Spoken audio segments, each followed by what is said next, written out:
Hello students, welcome to AS Tutorials, and today we are going to start with History, Chapter 3, Nationalism in India.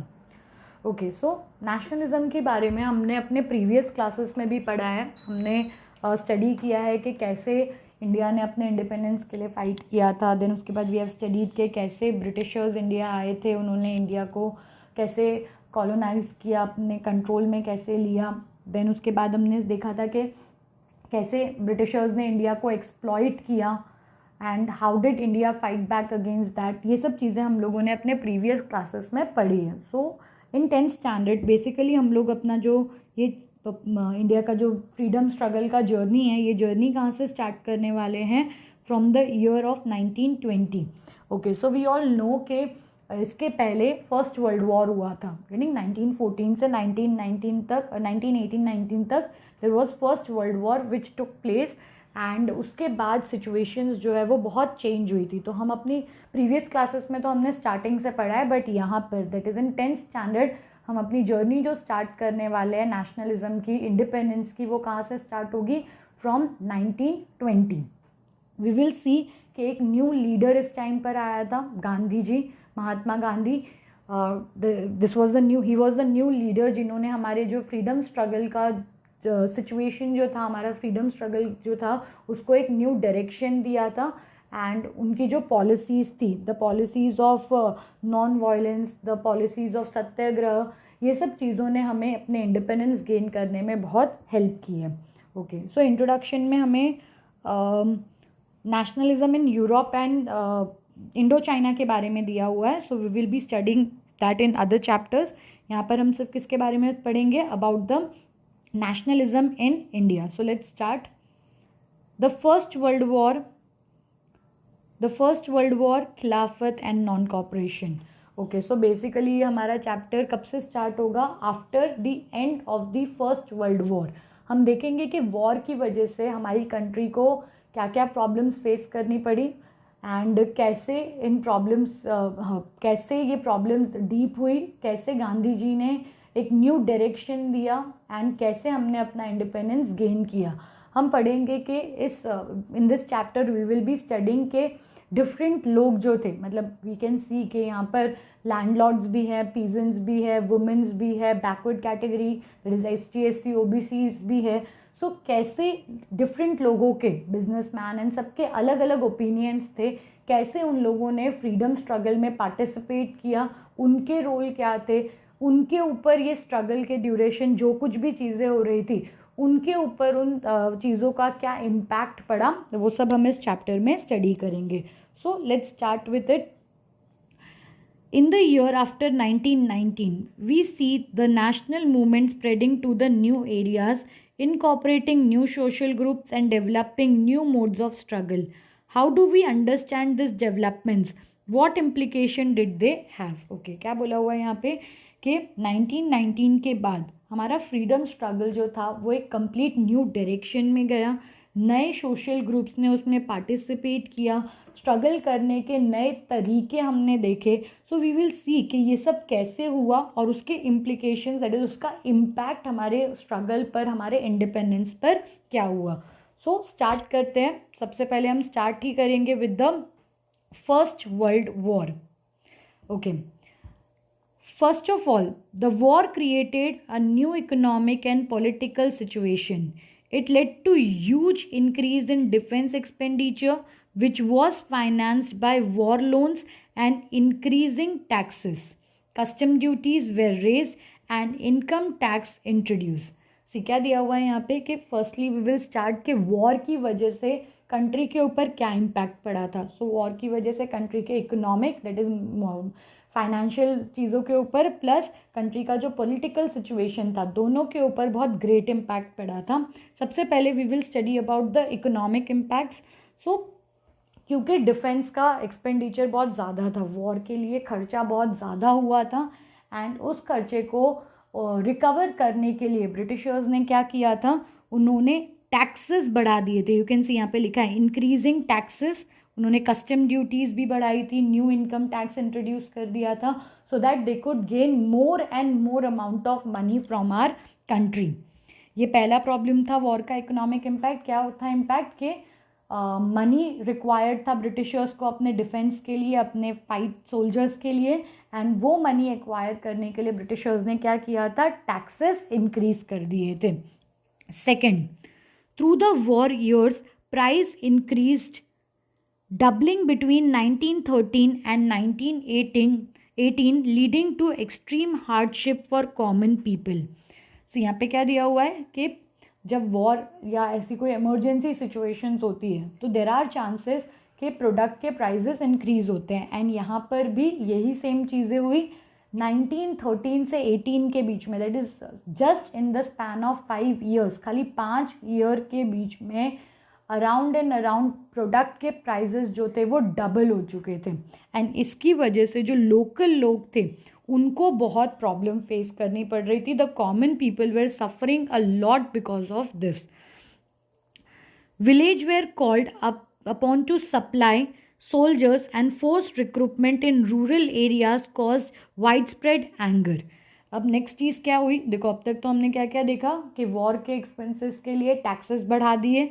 दूसरा क्या किया, दूसरा problem क्या सफ़र कर रहे थे हम, दैट प्राइजेस जो थे वो इंक्रीज हुए थे, प्राइजेस डबल हुए थे। अब थर्ड प्रॉब्लम क्या था, दैट ब्रिटिशर्स को सोल्जर्स चाहिए थे, एंड सोल्जर्स के लिए उन्होंने क्या किया, उन्होंने फोर्सफुली जो विलेज के लोग थे उनको अपनी आर्मी के अंदर रिक्रूट कर लिया, एंड जिसकी वजह से the common people were not happy with that. Then next problem, then in 1918 and 1918-19 and 1920-21 crops failed in many part of India, resulting in acute shortages of food. This was accompanied by an influenza epidemic. According to the census of 1921, 12 to 13 million people perished as a result of famines and the epidemic। क्या बोला हुआ है यहाँ पे कि 1918 और 19 के बीच में एंड 2021 मतलब ये 2 साल क्रॉप फेलियर हुआ। क्रॉप फेलियर की वजह से the people were suffering from the food shortages, उनके पास फूड नहीं था।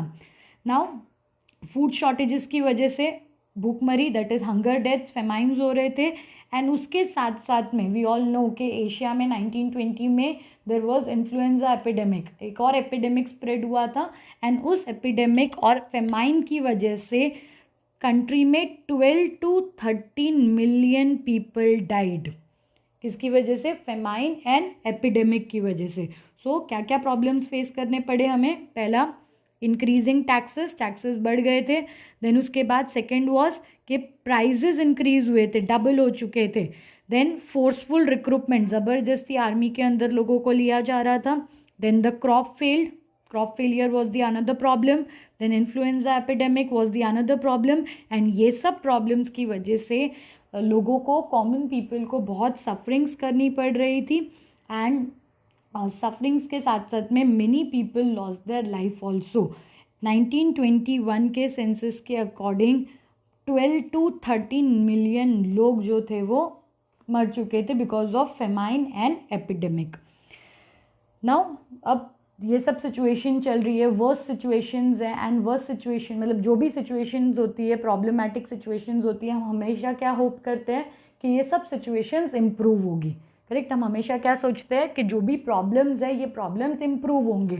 तो इवन जो लोग थे वहाँ पे वो लोग भी यही सोच रहे थे कि एक बार ये वॉर ख़त्म हो जाएगा तो उसके बाद सिचुएशंस शायद प्रॉपर हो जाए, जो टैक्सेस बढ़ाए है ब्रिटिशर्स ने वो कम हो जाएंगे, प्राइजेस कम हो जाएगा, ये जो फूड शॉर्टेजेस है, ये क्रॉप फेलियर जो है वो भी सॉल्व हो जाएगा, एपिडेमिक भी ख़त्म हो जाएगा। People were hoping this all things, लेकिन people hope that their hardship would end after the war was over. उनको क्या लग रहा था कि ये जो प्रॉब्लम्स है, जो इकोनॉमिक प्रॉब्लम्स वो सफ़र कर रहे हैं वो सब ख़त्म हो जाएंगे एक बार वॉर ख़त्म हो जाए तो, but that did not happen. लेकिन जैसा उन्होंने होप किया वैसा कुछ भी नहीं हुआ। एक नया लीडर आया। At this stage a new leader appeared and suggested a new mode of struggle. ये वो टाइम था जब एक नया लीडर आया और उसने एक नया वे दिया हमें स्ट्रगल करने के लिए। Let's see who was the leader. The idea of satyagraha, satyagraha का आइडिया किसका है? महात्मा गांधी जी का है। किसका है? महात्मा गांधी जी। महात्मा गांधी जी इंडिया कब वापस आए? जनवरी 1915 में वो इंडिया वापस आए। एंड वी ऑल नो कि वो कहाँ पर थे? South Africa.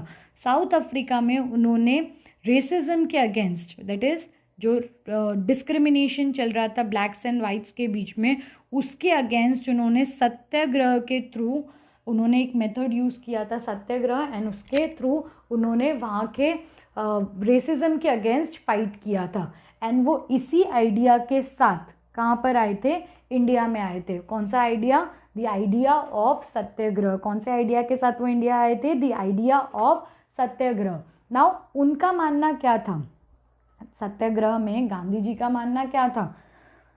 He used to से कि अगर आप ट्रुथ के लिए फाइट कर रहे हो, अगर आपका जो कॉज है वो सच्चा है, अगर आप सच्चाई के लिए फाइट कर रहे हो, तो सच्चाई के लिए जब हम फाइट करते हैं तो हमें फिजिकल फोर्सेस की ज़रूरत नहीं पड़ती है। उन्होंने क्या बोला था कि if you are fighting for the truth, तो आपको फिजिकल फोर्सेस की ज़रूरत नहीं पड़ती है। See what he told?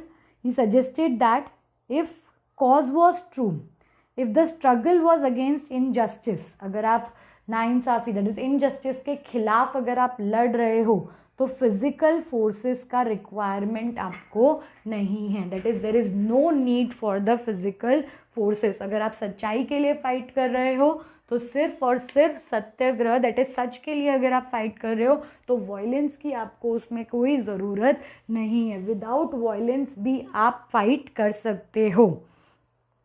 उन्होंने क्या बताया कि कैसे हम फाइट कर सकते हैं? अगर हम लड़ाई नहीं करेंगे तो how can we fight it? तो उन्होंने उसके लिए क्या रीज़न दिया? This could be done by appealing the conscience of the oppressor. People including the oppressor had to be persuaded to see the truth instead of being forced to accept the truth through the use of violence. Gandhi ji का बोलना क्या था कि हम कैसे अपनी war को जीत सकते हैं, हम कैसे सत्याग्रह को यूज़ करके हम कैसे अपनी वॉर को जीत सकते हैं। उन्होंने उसके लिए क्या बोला था कि अगर आप सच के लिए फाइट कर रहे हो तो आपको क्या करना है? बस ऑपरेसर को समझाना है, उसको यकीन दिलाना है कि सच क्या है, उसको सच बताना है, उसको ज़बरदस्ती सच नहीं एक्सेप्ट करवाना है, उसको फोर्सफुली सच एक्सेप्ट नहीं कराना है, उसको सिर्फ दिखाना है कि जो भी उसने किया वो सही नहीं था। सी हमने मुन्ना भाई, संजय दत्त की एक मूवी है ना, लगे रहो मुन्ना भाई, या मुन्ना भाई, हाँ लगे रहो मुन्ना भाई, उसमें हमने देखा था कि कैसे गांधी जी अपने उनके जो सेंटेंसेस थे, स्टेटमेंट्स थे, उनके थ्रू वो कैसे बताते थे कि हम कैसे सामने वाले पर्सन के अगेंस्ट बिना फिजिकल फोर्सेस के भी कैसे उसको एक्सप्लेन कर सकते हैं। करेक्ट? उन्होंने बताया था कि अगर कोई सामने वाला पर्सन गलत करता है तो उसको मारो मत, उसको सॉरी बोलो, देन ही विल रियलाइज़ कि उसने गलत किया है एंड प्रॉब्लम्स जो है वो सॉल्व हो जाएंगे। तो ये गांधी जी का अप्रोच था at the time of our independence. उनका बोलना क्या था कि सच जो है, अगर हम सच के लिए फ़ाइट करते हैं, सच्चाई के साथ फाइट करते हैं, तो हमें फिज़िकल फोर्सेस की ज़रूरत नहीं है। He said physical forces were not necessary. उन फिज़िकल फोर्सेस, लड़ाई झगड़े की कोई भी ज़रूरत नहीं है। एंड महात्मा गांधी जी क्या चाहते थे? ही वांटेड कि ये धर्म जो है, धर्मा जो है, इससे हम सब यूनाइट हो सके एंड वो इंडियंस को एक साथ में लेकर आ सके। ओके, नाउ इंडिया आने के बाद Gandhi ji wanted to launch सत्याग्रह। उनको सत्याग्रह जो था वो लॉन्च करना था ताकि वो ब्रिटिशर्स के अगेंस्ट फाइट कर पाए, लेकिन नेशन वाइड सत्याग्रह वो नहीं लॉन्च कर सकते थे, नहीं स्टार्ट कर सकते थे, बिकॉज पहले उनको क्या करना पड़ेगा? ही हैव टू सी कि इसका रिजल्ट कैसा हो सकता है, इसका रिस्पॉन्स कैसा है। तो उस रिस्पॉन्स के लिए उन्होंने क्या किया? छोटे छोटे विलेजेस एंड डिस्ट्रिक्ट्स में उन्होंने सत्याग्रह किया। यहाँ पे कुछ एग्जाम्पल्स दिए कि इंडिया आने के बाद गांधी जी ने सेवरल प्लेसेस पर सत्याग्रह मूवमेंट ऑर्गेनाइज किया। ओके, सबसे पहला मूवमेंट कहाँ था? 1916 चंपारण, बिहार। यहाँ पे उन्होंने पीजेंट्स के लिए फ़ाइट किया था जो ज़बरदस्ती इंडिगो प्लांट कर रहे थे, तो उनके लिए उन्होंने सत्याग्रह किया and he won there. Then 1917 में खेड़ा डिस्ट्रिक्ट ऑफ गुजरात, वहाँ के पीजेंट्स के लिए भी उन्होंने सत्याग्रह किया। वहाँ के पीजेंट्स की क्या डिमांड थी, that crop failure and plague epidemic की वजह से वो लोग के पास पैसे नहीं हैं एंड वो टैक्सेस पे नहीं कर सकते, तो उनका डिमांड क्या था कि टैक्स कलेक्शन पर रिलैक्सेशन मिले, दैट इज़ उनको टैक्स कलेक्ट करने के लिए फोर्स नहीं किया जाए। महात्मा गांधी जी ने ये स्ट्रगल भी जीता। देन उसके बाद 1918 में महात्मा गांधी जी ने कहाँ पे सत्याग्रह किया, अहमदाबाद में for the cotton mill worker. So 3 years में 3 जगहों पर उन्होंने सत्याग्रह किया एंड एवरी प्लेस पर he got the positive result. Okay, so देखते हैं कि अभी उन्होंने ये सत्याग्रह को कैसे नेशन वाइड लॉन्च किया और कौन से रीज़न की वजह से। Let's start. Okay, the Rowlatt act, next topic क्या है हमारा, द रोलैक्ट एक्ट। ओके, इस एक्ट को गांधी जी जो है ना वो ब्लैक एक्ट कहते हैं। क्या कहते हैं, दी ब्लैक एक्ट। इसका रीज़न है दैट ये एक्ट ह्यूमन राइट्स के अगेंस्ट है। इसका रीज़न क्या है, दैट ये एक्ट ह्यूमन राइट्स के अगेंस्ट है। सो वी ऑल नो, देखो अगर आप कहीं भी क्राइम स्पॉट पर हो और पुलिस को आपके ऊपर डाउट है, आप सस्पेक्ट हो सकते हो, अगर ऐसा पुलिस को लगता है, डाउट है, तो पुलिस क्या करेगी, आपको अरेस्ट करेगी, आपसे क्वेश्चन आंसर्स करेगी एंड देन उसके बाद आपको चांस मिलेगा कि आप अपना इनोसेंस प्रूव कर सकते हो। गेटिंग, अगर आप गिल्टी भी हो, अगर आपने क्राइम किया भी है तो भी आपको अपने आप को इनोसेंट प्रूव करने का चांस मिलता है, बिकॉज वो हमारा बेसिक ह्यूमन राइट है। सो इंडिया में भी ये बेसिक राइट हमारे पास में था। Even at the time of British rule also we had this right कि हम अपने लिए अगर हमें रॉन्गफुली किसी केस में अरेस्ट किया गया है तो हम उसके लिए अपना फाइट करके हम अपना इनोसेंस प्रूफ कर सकते हैं। So even in India we had this right. लेकिन 1919 में ब्रिटिशर्स ने हमसे ये राइट ले लिया था, मतलब उन्होंने एक एक्ट निकाला था जिस एक्ट के अकॉर्डिंग अगर हम सस्पेक्ट हैं तो भी हमें 2 years के लिए प्रिजन में डाल दिया जाएगा विदाउट एनी ट्रायल। ट्रायल क्या होता है, कोर्ट का जो सेशन होता है ना उसे हम ट्रायल कहते हैं, जहाँ पर विक्टिम होता है, सस्पेक्ट होते हैं, विटनेसेस होते हैं एंड वहाँ पर पूरा क्राइम सिचुएशन डिस्कस किया जाता है and then witness and proof के अकॉर्डिंग बताया जाता है कि किसने क्राइम किया है और कौन इनोसेंट है। तो वो पूरा कोर्ट का सेशन जो है उसे हम ट्रायल कहते हैं। सो ट्रायल हर एक पर्सन को मिलता है अगर उस पर कोई डाउट है तो। सो इवन इन इंडिया हमें ये ट्रायल का राइट मिलता था, लेकिन 1919 में ब्रिटिशर्स ने एक एक्ट पास किया जिस एक्ट के अकॉर्डिंग बिना किसी ट्रायल के, मतलब बिना अपने आप को इनोसेंट प्रूफ करने के चांस के, हमें 2 years के लिए जेल में डाला जा सकता था। ओके, सो देखते हैं कि ये एग्जैक्टली क्या था। Emboldened with success, Gandhiji in 1919 decided to launch a nationwide satyagraha against the proposed Rolak Act। क्या बोला हुआ है यहाँ पे कि गांधी जी ने वो 3 सत्याग्रह जो किए थे वो सब सत्याग्रह वर वेरी फेमस, सब सक्सेसफुल थे एंड आफ्टर दैट उन्होंने क्या डिसाइड किया था कि अब वो नेशन वाइड सत्याग्रह करेंगे। एंड नेशन वाइड सत्याग्रह क्यों करेंगे, रोलैक्ट एक्ट के अगेंस्ट। क्यों करेंगे, रोलैक्ट एक्ट के अगेंस्ट। नाउ क्या दिया हुआ है यहाँ पे, this act was हरीडली passed through the imperial legislative council despite the United opposition of the Indian members. It gave the government enormous powers to repress political activities and allowed detention of the political prisoners without any trial for 2 years. Mahatma Gandhi wanted non-violent civil disobedience against such unjust law, which would start with the हड़ताल on 6th April. Okay, now ये law में क्या था exactly पहली बात तो ये law कब पास हुआ था, 1919 में पास हुआ था। इस लॉ को बहुत जल्दी में ब्रिटिशर्स ने पास किया था। एंड वन मोर थिंग, जितने भी इंडियन मेंबर्स थे उन्होंने इस लॉ को अपोज किया था, मतलब they were not in the favour of Rowlatt act. Now इस एक्ट के थ्रू या इस लॉ के थ्रू गवर्नमेंट को पावर्स मिल जाते हैं कि वो पॉलिटिकल एक्टिविटीज़ को सप्रेस कर सकते हैं। ठीक है, इस एक्ट के थ्रू अगर गवर्नमेंट को आप ऐसा लगता है कि आप कोई पॉलिटिकल एक्टिविटी अंडरटेक कर रहे हो या आप उनके अगेंस्ट कुछ एक्टिविटीज़ पॉलिटिकल एक्टिविटीज़ प्लान कर रहे हो, आप पब्लिक स्पीचेस दे रहे हो या ऐसा कुछ भी उनको पता चलता है, तो वो क्या कर सकते हैं, आपको विदाउट ट्रायल, क्या लिखा है यहाँ पे देखो, विदाउट ट्रायल 2 years के लिए प्रिजन में डाल सकते हैं। This was the act. Mahatma Gandhi ji को ये लॉ अनजस्ट लगा, मतलब ये सही नहीं था, this was against the human rights, and इसीलिए महात्मा गांधी जी चाहते थे कि वो इस एक्ट को अपोज करें, एंड इसलिए उन्होंने सिविल डिसोबीडियंस मूवमेंट लॉन्च किया। एंड ये सिविल डिसोबीडियंस मूवमेंट का पहला स्टेप क्या था, हड़ताल। ये हड़ताल कब डिसाइड हुआ था, 6 अप्रैल को करेंगे ऐसा डिसाइड हुआ था। आगे देखते हैं कि क्या हुआ। Okay, now because Gandhi ji ने कहा था तो ऑब्वियसली हड़ताल होने ही वाला था। लेट्स सी कि ये हड़ताल का प्रोग्रेस कैसे हुआ। रैलीज ऑर्गेनाइज हुई थी बहुत सारी सिटीज़ में, वर्कर्स जो है वो स्ट्राइक पर चले गए थे, the railway workers went on strike, shops close हो गई थी।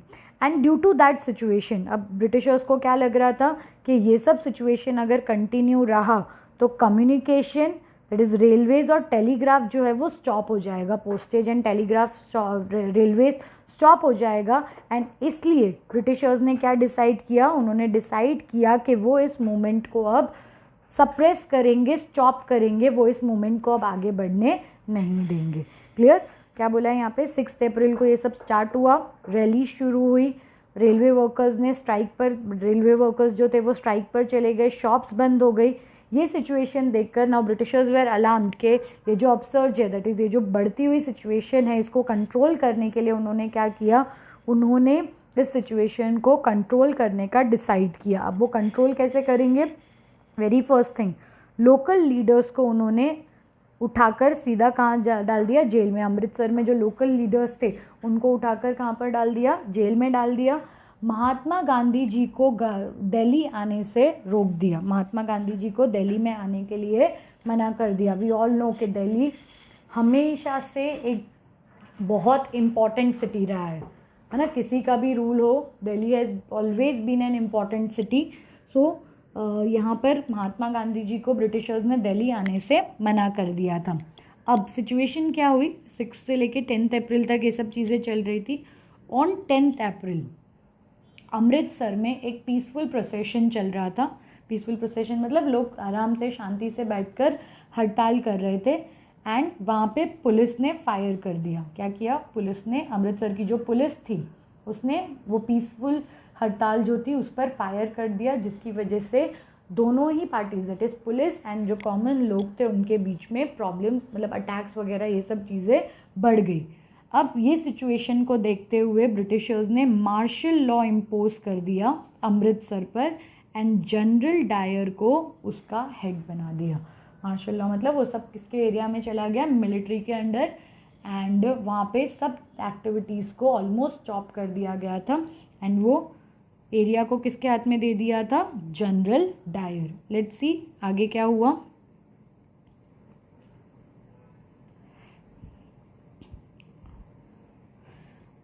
अप्रैल को जो जलियनवाला बाग इंसिडेंस है वो हुआ था। On 13 April a large crowd gathered in the enclose ground of Jallianwala Bagh. कुछ लोग प्रोटेस्ट करने आए थे अगेंस्ट द रिप्रेसिव मेजर्स, और कुछ लोग खाली बैसाखी का फेयर सेलिब्रेट करने आए थे। 13 अप्रैल बैसाखी, एंड जलियनवाला बाग का इंसिडेंस जो था वो उस दिन हुआ था। नाउ जलियनवाला बाग का जो ग्राउंड है वहाँ पर कुछ लोग जो थे वो ब्रिटिशर्स के अगेंस्ट प्रोटेस्ट करने आए हुए थे, क्योंकि मार्शल लॉ इम्पोज कर दिया, रोलैक्ट एक्ट लेकर आ गए, तो इन सब चीज़ों के अगेंस्ट वो लोग अपोज करने आए थे। एंड कुछ लोग सिर्फ और सिर्फ बैसाखी का फेयर अटेंड करने आए थे, जैसे एवरी ईयर मेला अटेंड करने जाते हैं, वैसे वो 13 अप्रैल 1919 को भी बैसाखी का वो मेला अटेंड करने चले गए। कुछ लोग बाहर से भी आए थे। Being from outside the city, many villages were unaware of the martial law that has been imposed. Now बहुत सारे लोगों को तो पता भी नहीं था कि सिटी के अंदर मार्शल लॉ इम्पोज हुआ है। वो तो सिर्फ क्यों आए कि अमृतसर है, जलियांवाला बाग है, वहाँ पर अच्छा मेला होता है, तो वो सिर्फ अटेंड करने आए थे। दे वेर अनअवेयर कि यहाँ पर कुछ ऐसा सिचुएशन भी हो सकता है, यहाँ पे मार्शल लॉ भी हो सकता है। नाउ क्योंकि यहाँ पे प्रोटेस्ट भी चल रहा था एंड जनरल डायर को इस प्रोटेस्ट के बारे में पता चल गया। जैसे ही जनरल डायर को इस प्रोटेस्ट के बारे में पता चला, जनरल डायर ने क्या किया, उसने Dyer entered the area, block the exit points and open fire on the crowd, killing hundreds. His object, as he declared later, was to produce a moral effect to create in the minds of satyagrahis feeling of terror and awe. So, general Dyer Jallianwala Bagh में enter हुआ। Enter होने के बाद उसने exit point को seal किया। Exit point seal करने के बाद उसने क्राउड पर डायरेक्टली फायरिंग शुरू कर दी। इस फायरिंग की वजह से hundreds of people died. Now उसने क्या रीज़न दिया इस बात का कि कि उसने ये ओपन फायर क्यों किया है, सो दैट लोगों के मन में डर बैठ जाए एंड वो लोग ऐसे सत्याग्रही इंसिडेंसेस वापस नहीं करें। This was the reason given by the general Dyer.